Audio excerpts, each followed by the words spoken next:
Hey, it's Parker Posey. How did I get here? I love improvisation when it comes to acting, but when it comes to a real-life plan, I stick to a script. Cue the music. Invest in your story with DIA, the only ETF that tracks the Dow. From State Street. Getting there starts here. Before investing, consider the fund's investment objectives, risks, charges, and expenses. Visit statestreet.com/IM for a prospectus containing this and other information. Read it carefully. DIA is subject to risks similar to those of stocks. All ETFs are subject to risk, including possible loss of principal. Alps Distributors, Inc. Distributor. Adobe Radio.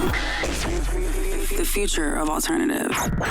We all know that it's called the bionic, the bomb, the puff, the blow, the black, the herb, the sensi, the chronic, the sweet Mary Jane, ganja, spliff, reefer, the bad, the Buddha, the homegrown, the ill, the Maui Maui, the method, pop, lethal, turbo, Thai, shake, skunk, stress, wacky, weed, blaze, the boot, dime bag, Scooby-Doo, Bob, bogey, backyard boogie.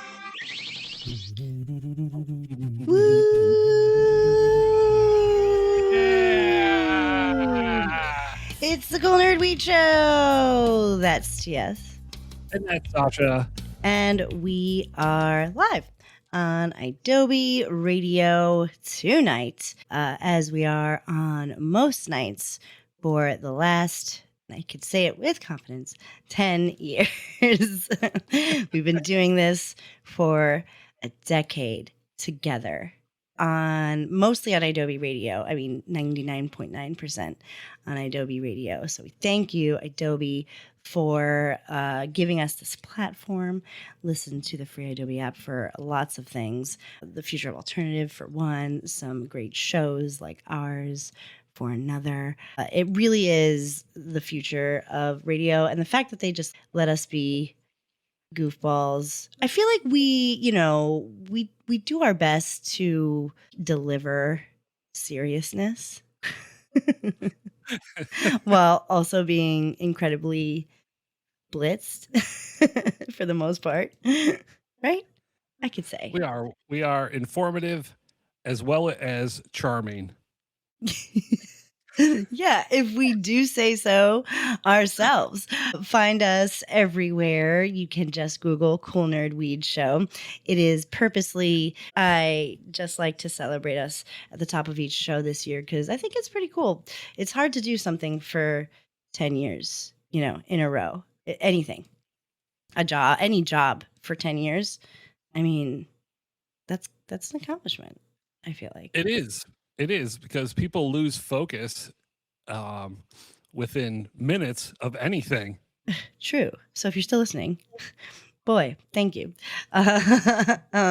Seriously, for realsies, to our day ones and even our day most recents, we love you very much. And we hope we've proven ourselves to you that we, and if you are a podcast that is just a couple of baked potatoes talking about being baked potatoes, that's cool too. I'm not knocking that. I'm not knocking any sort of stoner culture at all. I'm just saying what we are. And the thing about stoner culture is it could be anything. And we also welcome anything. Over the years, we've had guests ranging from Tommy Chong to our closest homies, both groups are incredibly big stoners. So that's the kind of the thing that unites us all. And we've always said this, that we think weed is going to save the world. And you've said this too, that it does feel like that's the truth, that it is going to be the one thing that we can all stop being ridiculous about and really come together and celebrate. Right? Yeah, cannabis will bring the world together. It's the one thing probably that we can all agree on, bipartisan, across the aisle, cats and dogs living together, is that cannabis will unite us with peace and love and all of the beautiful things that come with the cannabis plant. I will say, and this is the truth, in Los Angeles, I wasn't there for too long before I got into the industry, but I hadn't felt I think about it a lot during Super Bowl time because that was my first week at the weed, and I never felt part of a community in LA just yet because I was a newcomer, and you find your tribe in LA. But for me, the beauty about cannabis culture was it didn't matter where you were from, so on and so forth. But I also felt very strongly that when you're a part of cannabis culture in the industry, or you're really kind of just into your weed, you find that it could be transplants, it could be people from where you are. What you often still find, and we'll talk about during this show, is you'll still find the stigma, you'll still find a preconceived notion of what the community is. And that is a little jarring. And that could be a little bit of a social anxiety trigger. It was for me. I'm not a big drinker. I had a phase later on in my life, not even in my 20s, in my 30s, where I was able to drink, but my body just doesn't handle alcohol. As if you listen to the show, you know this. I cannot drink. So socially, I would show up to the function with weed, but I would be the only one, mostly, who smoked weed. Can you guide me through my gravity bong again before we talk about real things? Okay. So just light it, right? So you've got your gravity bong out. You've got the water in it. You've got your flower in the top in the bowl. Oh, that's a big bowl. That's impressive. I didn't. Okay. I know. So slide it out the whole piece before I light it. Apparatus. Oh no! You gotta light it first, right? You gotta light it first. Okay. Light that ginormous bowl of flour that you have going, and when it's lit, you're gonna slide it out to create a vortex. Yes. And slow. The flour will ignite and go into the gravity bong apparatus. Yes. I tried to show this. See a lot of smoke going there. Yeah. You're pulling it up nice and slow. Then take the thing out. You take the bowl piece off. It's gonna look like I'm doing something precarious again. I watched the video of me and I look like I'm doing something sexual, but I'm not. So I'm gonna go down on my gravity bong now. And inhale. Yeah, Sasha just disappeared from the screen. Returned, blew a huge cloud. One more. Doubling down. There's very much still smoke in there. So I'll probably have to do that in a couple of goes. But I'm enjoying this. I remembered while I was filling this that the reason why I kind of stopped smoking bongs is I don't like the smell of wet weed. You know what I mean? Like bong water? Yeah. I never really enjoyed that. Bong water, the smell of bong water is gross, and I love all things cannabis, including the smells, but bong water smell is disgusting. Yeah, and I feel I love cannabis smells too. Like spilling the bong on your carpet, you'll never get that my smell. God, nightmares. That honestly is horrible. Yeah, I couldn't do my gravity bong for what felt like years because I've been sick, really sick. And if I wasn't able to take a big huff of something like that as of a week ago. So I feel really good. It's more of a vapor for me when I do a gravity bong because there's no way I'm getting all that smoke inside of me. Okay. What are you smoking? Me, I'm just using my Puffco pivot. My lungs have been have been ill the last couple of weeks too, so I'm just getting back into it. I've been barely smoking. I smoked 2 joints this week, and now I'm back to the 710. But I'm going easy. I just took a couple of puffs for the show, try to get in the zone. But really, I made and it was almost a disaster. I made some brownies for Super Bowl week for the some of the peeps that I work with. And that's nice. Everybody loves my brownies. I wonder why.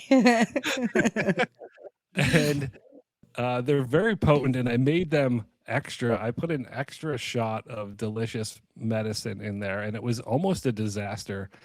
Um, Normally, you bake brownies for like 15 minutes. I had to bake them for 45 minutes just to get the consistency to brownie level. They didn't, they didn't burn. They looked really good. They actually turned out really well. They were quite delicious and super potent. But they kind of look like the tops of them look like Freddy Krueger. Well, So I just flipped it over. Nobody will know. Who cares when you're feeling visibly high? Oh man, Definitely. I love a good brownie. I love a good homemade weed brownie. And what a great alternative. Your lungs do need a clean break, and they do need a minute, especially when you're sick like we were. I mean, whatever was going around was a beast, and it took my voice, took my life, but it was no way I was smoking, which was hard. But I had some edibles on hand. I had some RSO tablets that I nibbled on for the last couple weeks. But still, I still feel that like fire too. So, yeah, you need an alternative. You have an alternative. If you know somebody who makes potent brownies, potent potables from Jeopardy, but I said like potent brownables. Remember at the top of the show, I said we're not just two baked potatoes. Potent brownables will get you high just as well as inhaling. So before I was talking really quickly about the social aspect of the cannabis culture. And it's hard to know when you're hanging out, especially with a new group of people. But if you, and really just in recent years, people around me that aren't my LA people smoke or have started to smoke. It hasn't been legal on the East Coast until recently. And yes, I would find the stoners where I went, but back here, my stoner friends, I can count them probably on one hand, which is crazy. So it would be nice to have like a hub, like a place to tap into socially. When you go out on a first date or you're kind of feeling the waters there, you probably want to know if that person smokes, but it's almost still too a little strange just to outright ask, like, do you smoke weed?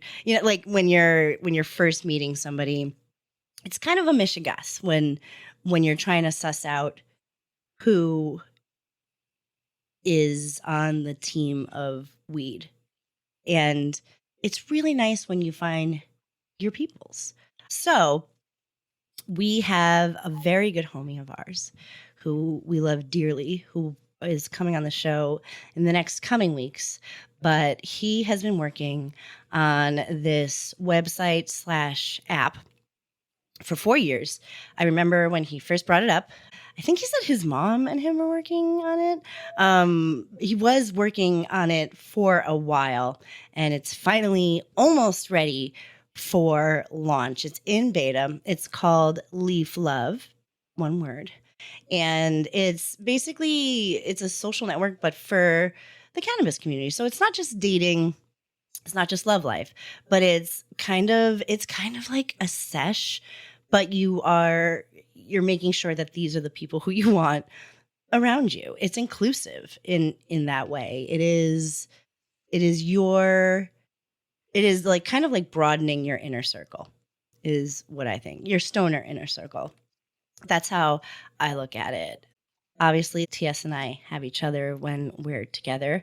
And we have a lot of cannabis friends, but if you're attached to the hip like TS and I are, and maybe you're separated, it would be kind of cool. I mean, if you were looking for something to do on a Friday night, it'd be kind of cool just to find, like, to go on this like app or this website and say, what's happening on Friday?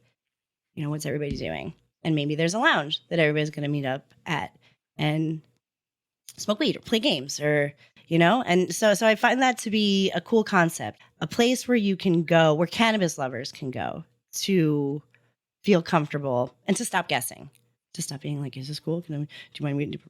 Go fine. So like, you don't have to get that first wave of anxiety that you feel when you're about to enter a social sitch. This eliminates that. I love that. Yeah, I love this too, because I've been in that situation where I show up, I'm the new guy, and I'm like, "Hey, does anybody want to go, smoke outside?" And someone's like, "Oh, yeah, you got a Marlboro?" I'm like, no, no." So, No. an alternative cigarette, and then you get shot down, or you get the gas face, or somebody makes a face at you, makes the stink face at you, and then like Mm-hmm. you're like, "Ah, I blew it." Because you and I were heavy hitters, right? Yeah, We yeah. I feel like this kind of would help us find other heavy hitters and light hitters too. Like I'm sure. I can't wait to have him on because I'm curious what you put in your profile, right? Like if you put heavy user or recreational user or industry or something like that. I'm very curious what the parameters are, kind of to match you up or help you find those people who can smoke with you or can be the heavy hitter while you are kind of curious, and like we can help you ease your way into like ayahuasca shaman, like that's TSNF. But yeah, no, I think that that's like a really, really cool concept and a really cool idea. I remember really loving the idea. Dante is the person who I'm talking about, and he is such a dear friend of ours, has worked in the industry for so long out here on the East Coast, which is just my favoriteest thing in the world. We worked with him when we were on the West, and he's just a cool dude. He's such a sweetheart. He knows the value and the importance of being with people who understand you and who love you and who are down for like some fun events, or maybe just I don't know, like a city hike or something, like let's just go meet up and smoke and walk around the city. Like, can we do that? Or if you're going on a date with somebody, again, you're not guessing. It's not a and it's okay if you don't smoke weed. Like that's not what this is. This isn't an exclusive club. This isn't this is for cannabis users only, and we're just a bunch of baked potatoes lying around together. I think it's more of this is our way of integrating into society and almost normalizing it. There's kind of a socializing / dating app for lots of other niche interests. And I feel like cannabis should absolutely be one of them. Because when you are a weed user, smoker, whatever, it is part of like the fabric of who you are. Even if you use it lightly, even if you take 5 milligram gummies to sleep at night and they're CBD, you use weed. You're a pothead. And you know what I'm saying? Like, yes, of course, there's casual cannabis users. Of course, there may be many that are listening at this very moment. But think about it. Even if you just smoke once a week, it's a ritual. Especially if you just smoke once a week. Especially if you have like a Sunday sesh and you're like, this is the only time I can really let go. So I'm going to light up on this one day. It's going to be special. You're going to find a movie that you want to watch. You're going to find food that you want to eat. You build a life around weed, even when you smoke as often as I do. it's literally part of my fabric of my day. So it doesn't have to be your identity to be a part of this app and this network. But I think it's pretty cool to know that that's a value, because cannabis is a value. Pro cannabis, I think. I'll go as far as to say. Yeah, it is like there are other dating and link up apps that ask you about cannabis use or alcohol use or smoking, but it's not the focus. And this is cannabis is the main event for LeafLove. You know, you're going to find all of your people there, even if you are the casual smoker. If you want to find that once a week sesh for you, something to do. Right. It's LGBTQ plus friendly, inclusive, safe, judgment free. I think it likely has to be like monitored to make sure that it stays that way. So I think that that's some like that's a tall task, and I think it's pretty cool that they're taking that on. Again, I'm really stoked to have Dante on in a few weeks to talk about just kind of the details, the workings, the ins and outs, what the hope is here. And I do believe that the hope is that we're all holding hands around the cannabis globe, like the United States of Benetton. Or the United Nations? What is it? The United World? What's Benetton? It was the United Colors of Benetton. Colors, the United States of Benetton. Still high off of the Bad Bunny Super Bowl. But yeah, so yeah, check out LeafLove. Really excited. It is leaflove.com is where you can go. The website is under construction, and they're doing a bunch of collaborations with cannabis influencers, with people in the community. So hit them up, find them on leaflove.com. I believe you can find them on Instagram, right? At LeafLove. Is that correct? I may have made that up. But they will be on the App Store. They're going to be a website first, and just kind of make sure that they have all the kinks ironed out. And I'm really stoked to talk more about it with Dante in a few weeks and really start to build a community brick by brick. It's like having an algorithm in real life. You can find them on Instagram at The Real LeafLove. The Real LeafLove. The Real LeafLove. That's important. At The Real LeafLove. Find them, follow them, ask about them. We will be talking about them more. Really, really stoked to see this project come to life. I'm proud of Dante. So fucking proud of him. He really is such a cool guy. And anything that he's involved in, you want to be involved in. So yeah, congrats, Dante. Go find LeafLove. Go find your people, because trust me, it feels really nice when you have somebody that understands why you are who you are. And weed is why we are who we are in a lot of ways. So we are going to take a quick break. I feel like I've been assessing all of our segments of our show, and that was pretty positive. Next one's going to be a little angry. Start the show off right with some positivity and love. Yeah, after last week's show, which was a doozy. Yeah, some LeafLove. Yeah.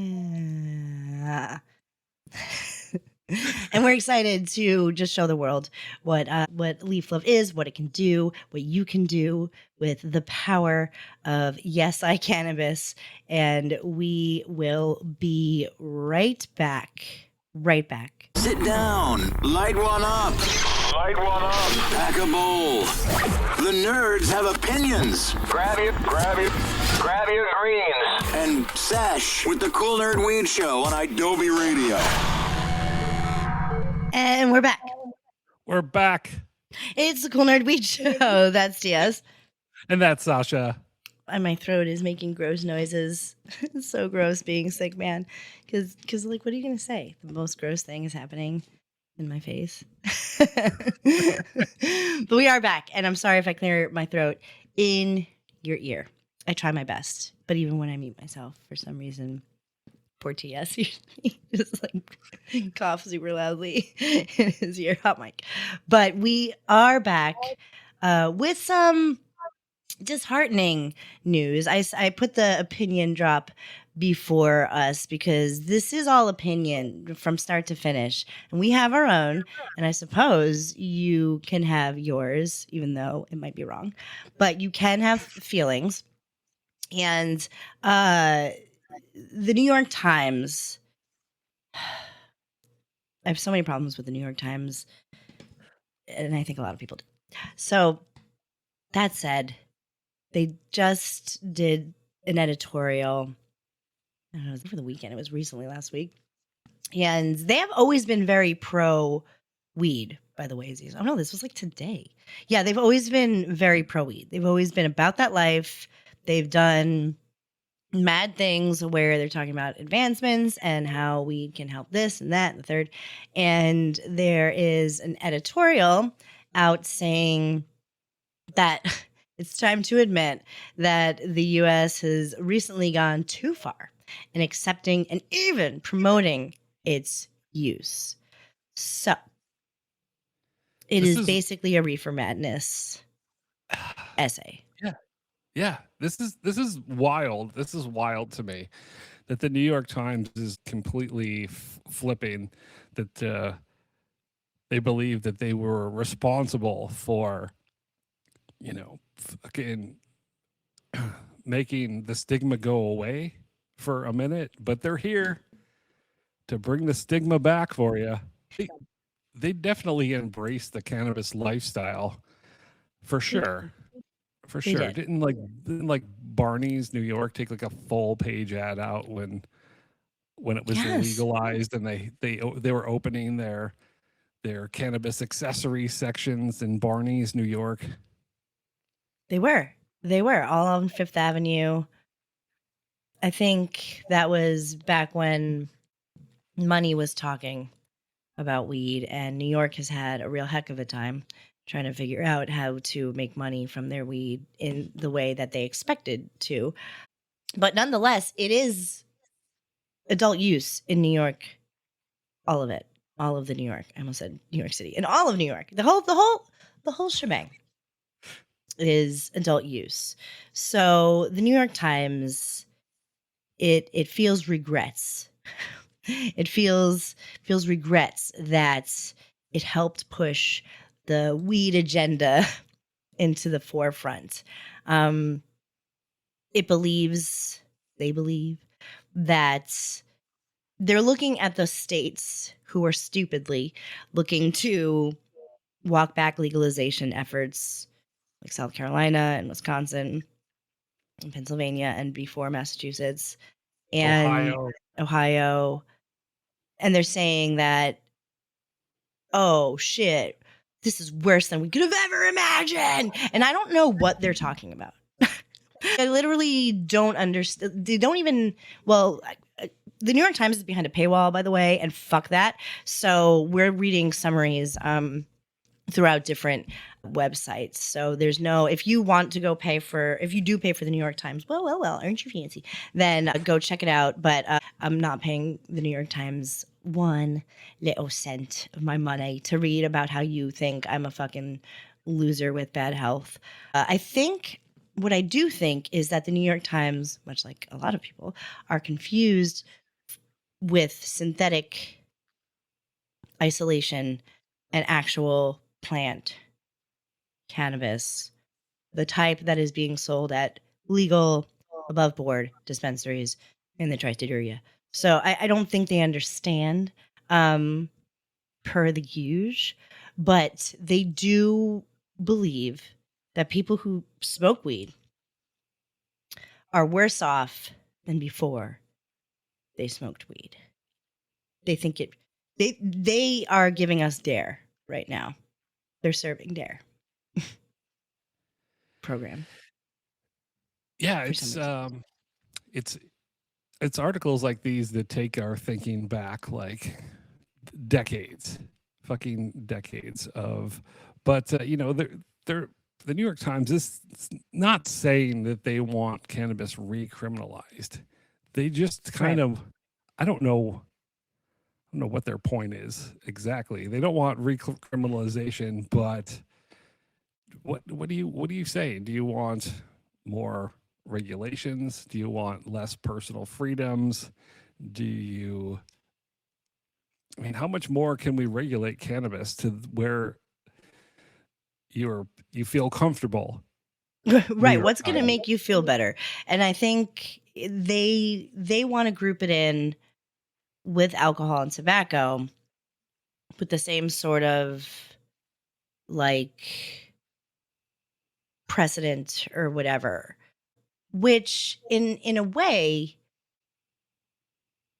it's like, sure, right? You want to see weed in that kind of category of casualness, right? You don't have to jump through a bajillion hoops to have a business, to make monies, to use a bank, to so on and so forth. The regular reasons why we want to be re and de scheduled. But this to me looks like for some reason the board wants to take it away from the states and put it almost like an ATF or like a alcohol, alcohol tobacco sitch. I can't see how that is doable in a blanket fell swoop like that. I think that it's difficult to do that. That's why descheduling is the best bet. But this seems to say no states' rights for you. It's not up to the states. It should be up to the government because it's going off the rails here, and the government needs to step in. Right? Is that kind of So, what they're saying? yeah. So the New York Times is stating that it wants cannabis to be controlled by big government. That's like, who got to you? Who got to you, New York Times? I feel like they've had a lot of really awful takes this year on a lot of things, and this is one of them. This is definitely one of them. I feel like, can't get it together in terms of anything lately.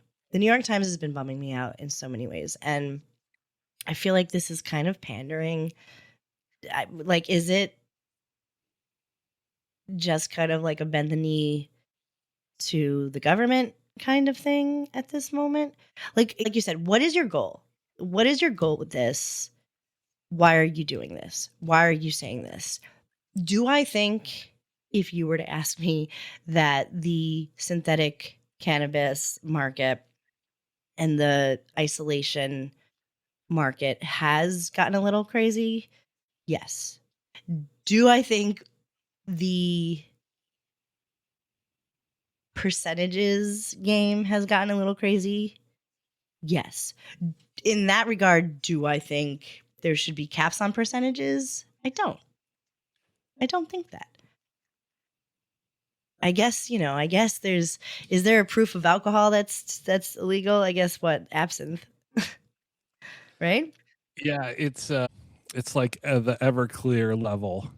It's like Right. over 151. It's like Yes. 170, I think is Do you the think cap do you think there should be caps on percentages?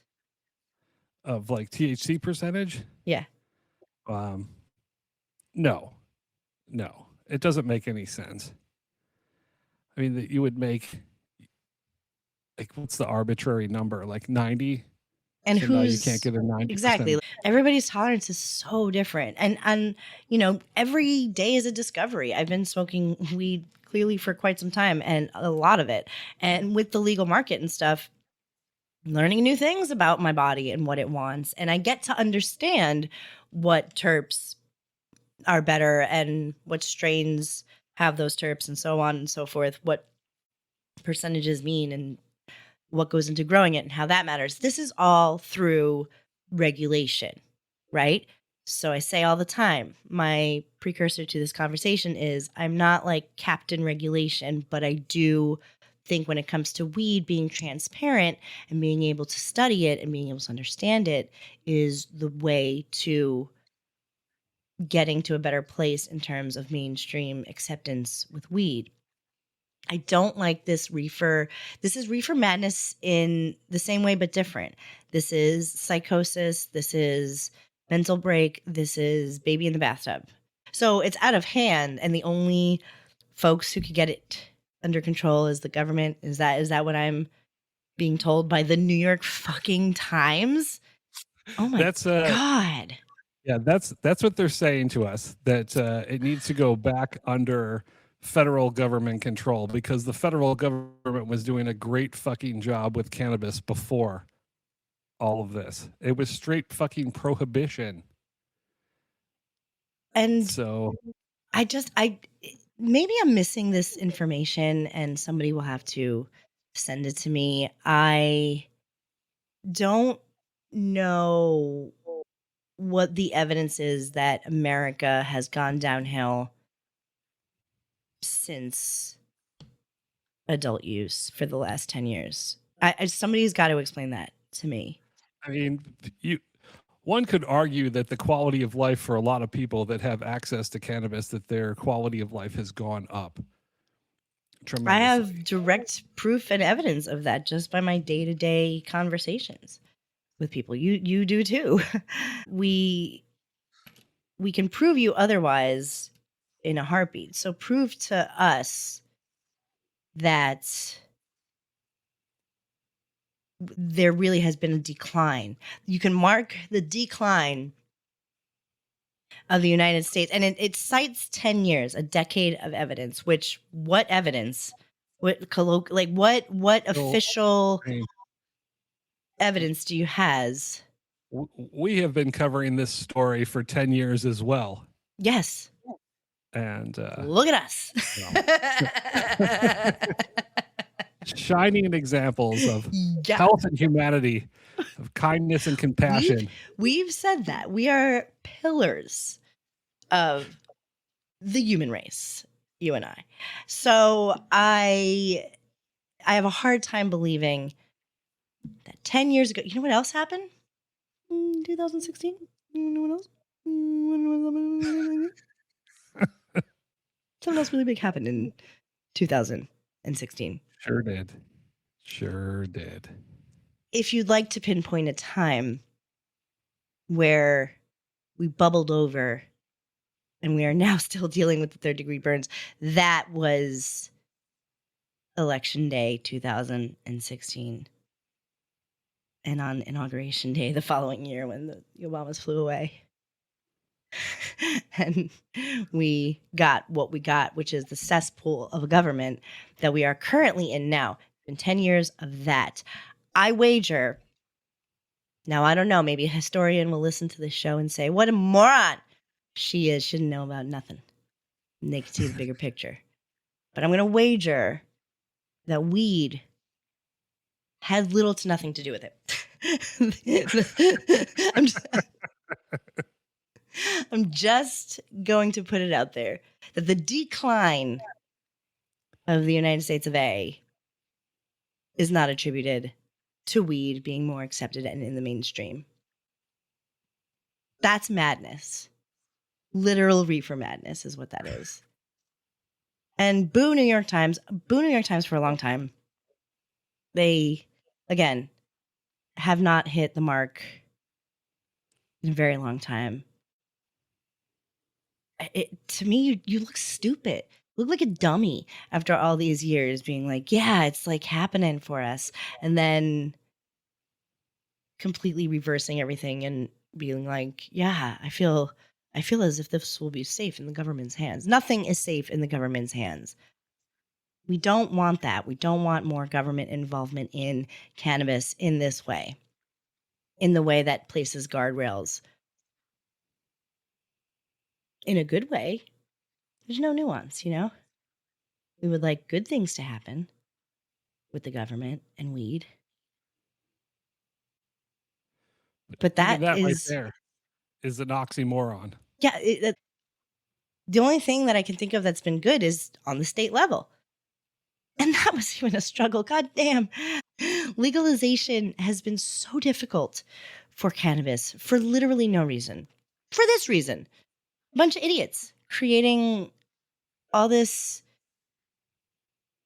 all of this. I keep on wanting to say smoke, but that's such a stupid pun. But creating all this smoke, for nothing. And I really think that there has to be a choice that we have to make soon, because I can't talk about this much longer. I can't keep doing this. I need it to stop. I need New York Times. I need all those who used to be in favor of cannabis being accepted and studied and understood and in the culture. I need that back. Come back. Come back. Please. Because this is driving me to drink. And I hate drinking. No, it's driving me nuts that this is constantly, once every few weeks, something that we have to address. And it's also so stupid because it goes the reverse way too. So all that scromiting stuff, the cannabis hypermesis syndrome, the real effects, the real things that are going on when a body reacts to cannabis, those things, that gets taken less seriously. Because then you have people being like, well, I smoked weed for 40 years and I never threw up. Like, it's like nobody believes anybody when you do stuff like this, when you take away the credit from the community. Nobody is on anybody's side, which is arguably what they want us to be doing. And now, when I say they, I usually mean big government, but I also now mean the New York Times and most of the media. It's too bad. It's too bad because we were on a good trajectory, but every fucking day we have to battle some dumb shit like this. That, like, your mom's gonna send, not your mom or my mom, because they're cool, but like your mom is gonna send you this article if you smoke weed and be like, look, the New York Times says stop it. You're an addict. Get a job. And I'm surprised nobody has sent me this article just yet. I guess because it came out like an hour ago. yeah, literally, it is Monday, February 9th, 2026. And the New York Times was a bummer today. And that's our opinion. Obviously, our opinion is we like weed. I mean, I don't think that's a surprise to anybody, but we do. We do enjoy our cannabis and we enjoy talking about it. We enjoy being about it without feeling like we're without feeling the stigma that you feel when you have a drink. We yearn for that, and being an addict is different than being a regular user of marijuana. Being addicted to marijuana is also different than being an addict. These are things, these are nuances, these are things we can explore anthropologically and scientifically, but we can't if your dumbasses keep on giving us this gibberish. It's gibberish is what it is. Gosh darn it. We're going to take a break. Unless you have to say more about the New York Times. How do you even call yourselves journalists, New York Times? It's been a long time since the New York Times had integrity.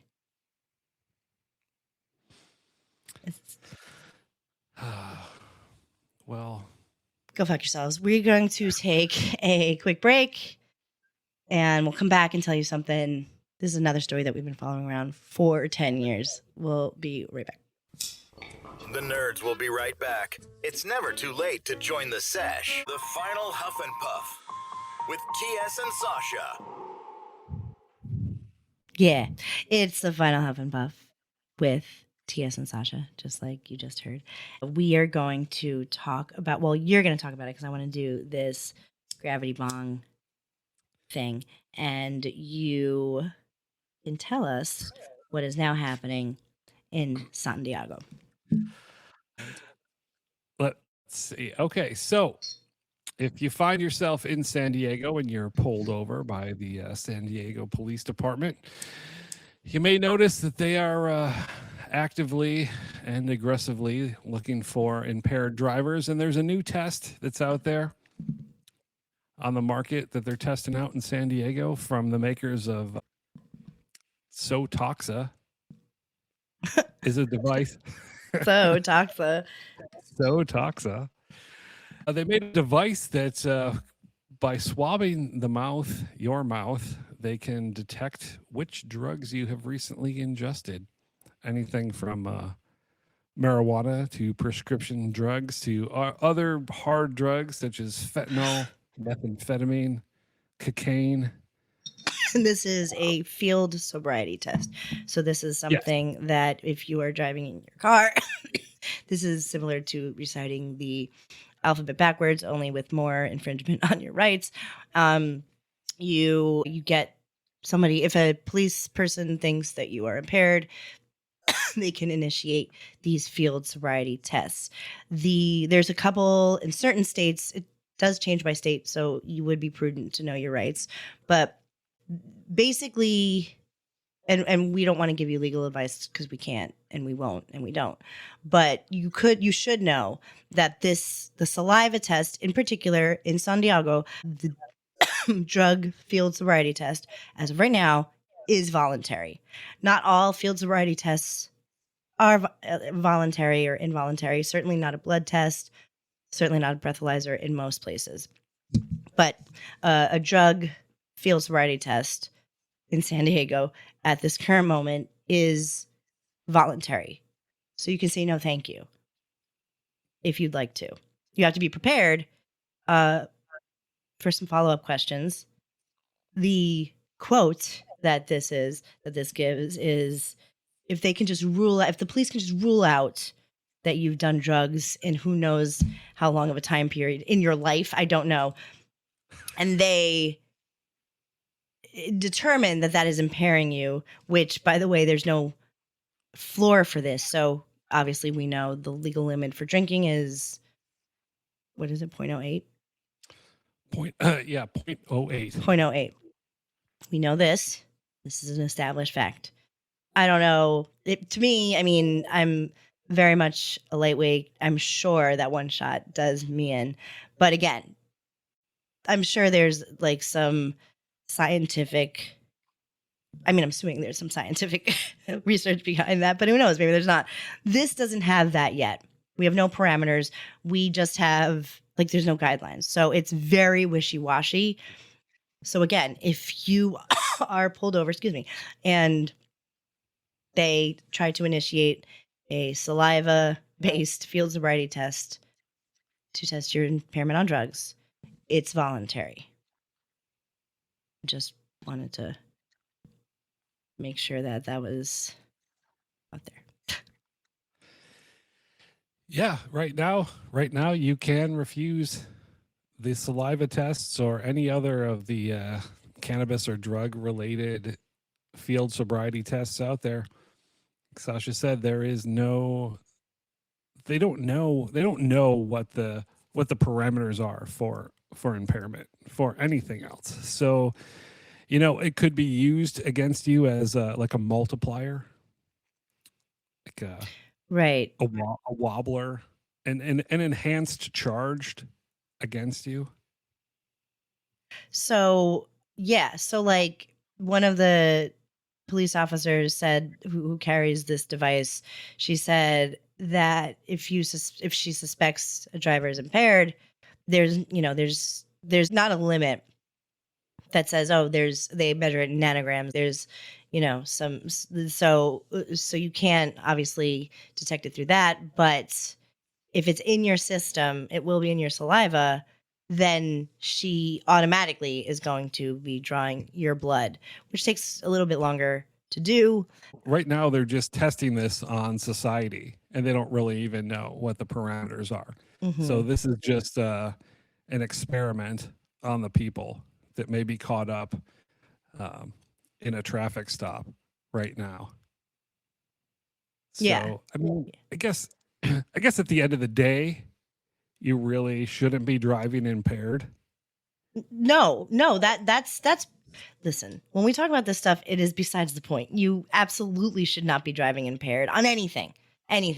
And if you get in a car impaired, then yes, you should get into big trouble for that, because you should not be driving impaired. But if this weed that I smoke here today, if I'm driving tomorrow in San Diego and I get pulled over, they're going to say, well, damn, like, you have weed in your system, so I'm going to draw your blood. It's going to show that I have weed in my blood. And they're going to say, well, damn, I can arrest you for this drug and being impaired under this drug. But, right now it's like a fine. They're not saying if it's admissible in court, where our show is over. And